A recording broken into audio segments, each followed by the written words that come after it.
Hello, and on the gaming table today, we're taking a look at Mini-Warmaster, the updated version.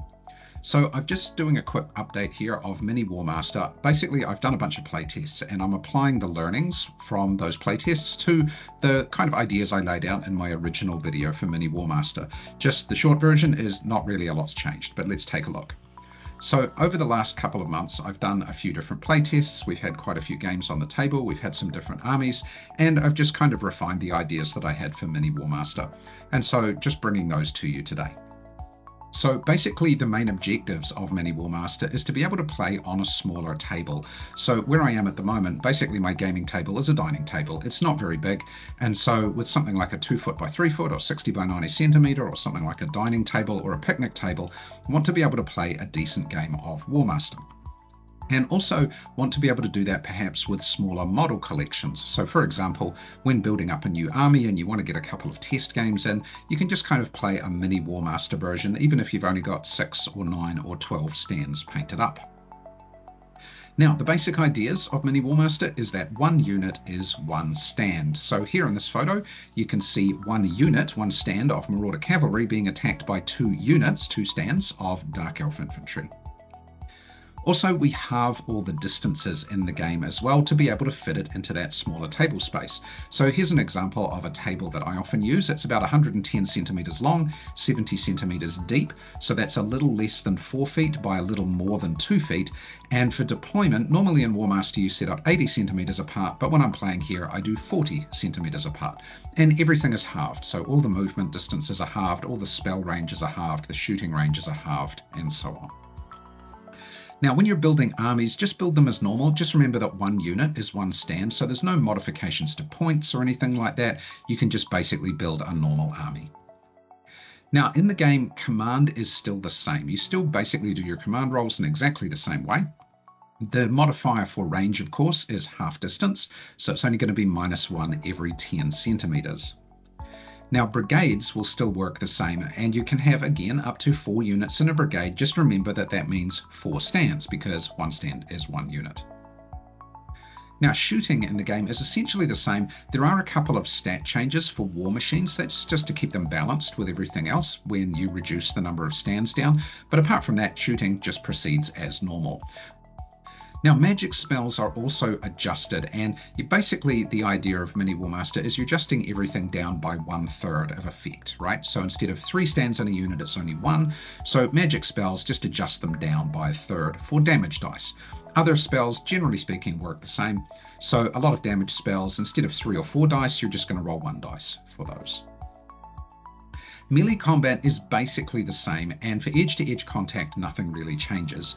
But we do have to think about corner-to-corner contact. So the way that this balances out best is if you just make it 1 base attack for corner-to-corner contact.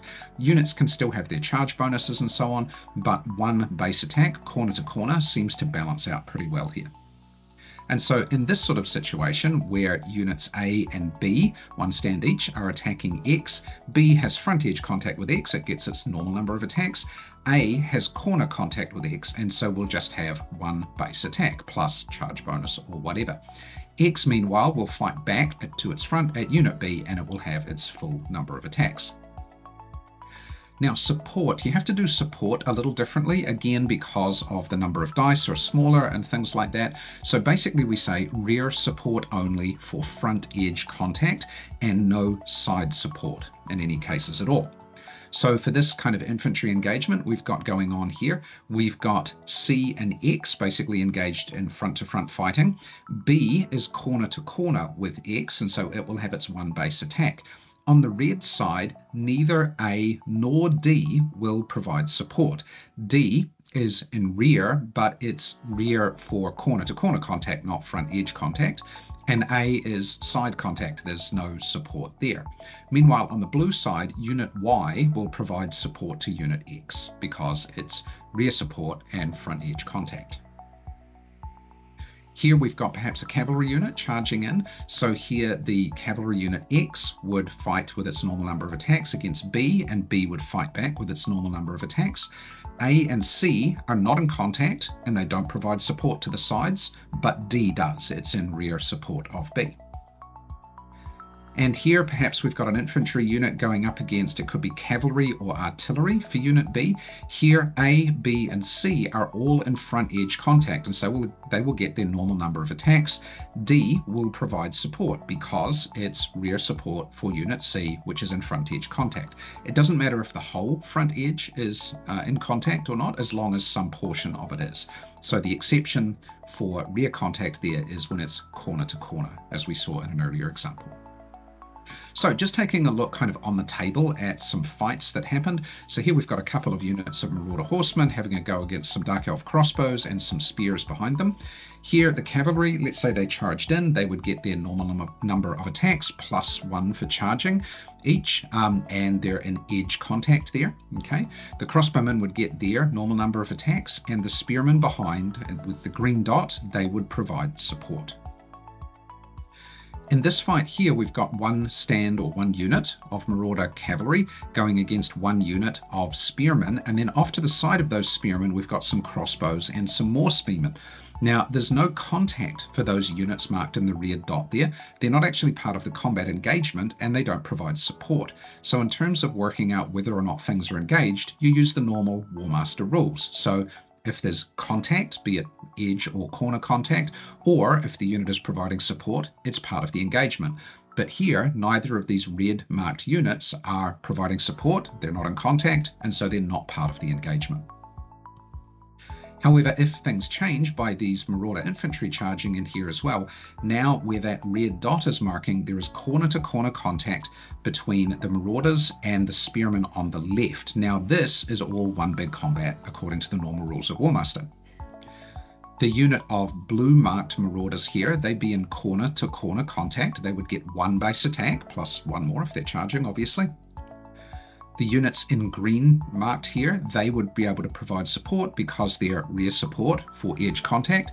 However, the unit in red would not provide support, and so it's actually not part of the engagement here either because it's not providing support. So I hope that gives you some basic ideas of how combat work. It's the same as normal Warmaster, just thinking about it a little differently because here only one stand is one unit and support is slightly different. Now, there are a few unit stat modifications just for some things to keep them in balance. This is for artillery and for monsters. So for bolt throwers, regular bolt throwers like that for the orcs or for the Tomb Kings, basically take 1 stand, not 2. The number of attacks stays the same at 1 and 2, but we say no skewer, and this basically reduces their power by about 1/3. For elven bolt throwers, we make it 1 stand, not 2, and we reduce the number of attacks to 1/2 rather than 1/3. Again, this reduces them down by about a factor of 1/3. For rock lobbers, they're a little bit different. They're only 1 stand per unit anyway in the regular game. So here what we do is we reduce the number of attacks to 1/2. And also we say you can only take 1 for every 2,000 points. So that means you're just not going to have too many of them on the field. So even though they retain a fair amount of power individually, overall you can only take 1 every 2,000 points. And overall that's about 1/3 total effect on the table. Similarly for cannons, 1 stand, not 2, and again 1/2 attacks, and we just say no bounce, and that reduces their power a little bit too. You might feel a little bit bad about that, but it's okay, it works out in the long run.